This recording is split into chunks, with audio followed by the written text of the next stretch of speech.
mia cittadina è stata tra paese e città. Quando ero cittadino sino a 5 anni sono stato in paese, poi dopo siamo arrivati in Ajaccio. Questa cittadina qui è stata fatta di code fare, di tutti i ragazzi che erano qui. E poi ho avuto la chance di conoscere un altro mondo, perché ho conosciuto Milano, Missia. Gli avami era largo, non erano mica solo di fratelli, di sorelle, erano di noi, di terzi, erano quasi fratelli infatti. E io dormivo in de me, dormivo in mia zia, era la stessa. Abbiamo avuto una cittadina veramente un paradiso.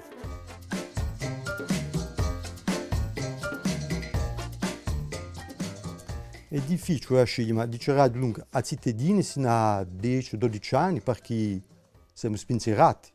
Ma dopo di noi avviene di nati 70, perché per conto me sono sempre stato nel dominio di agricoltura, di uganto, mi piaceva, io tutti gli amici in Ajaccio di Golfo, più in paese, più in Ogana, e poi in Corte e in altro, e c'era tutta questa spartire qui, su bisogno di essa.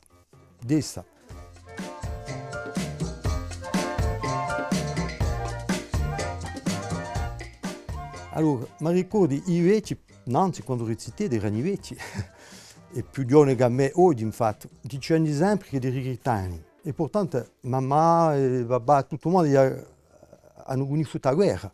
E rigritani anche questi momenti qui perché si tenivano. Voilà. C'era questo fatto qui che si è perso un po', anche un po' e più.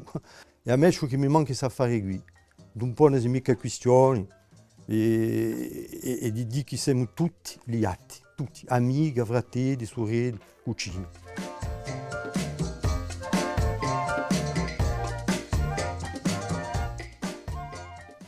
Mi pare verità.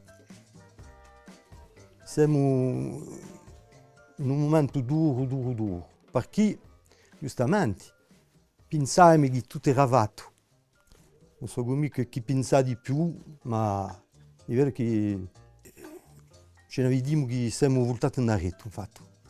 Tanti anni di gioventù che si sono messi in marcia, nei carrugli, certi sono morti.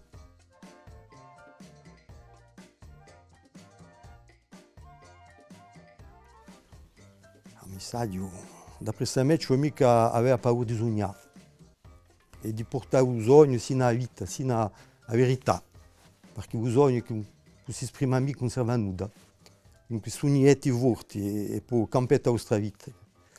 E ciò abbattersi per la libertà dell'essere, del paese giustamente.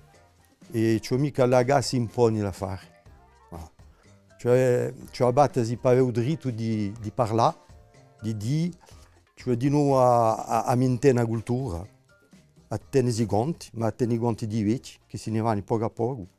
Anche un è se ne va la cultura.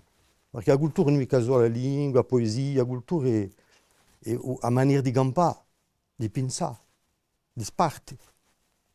E voilà, posso dire, muovetevi, andate, e poi siete vieri. Ecco.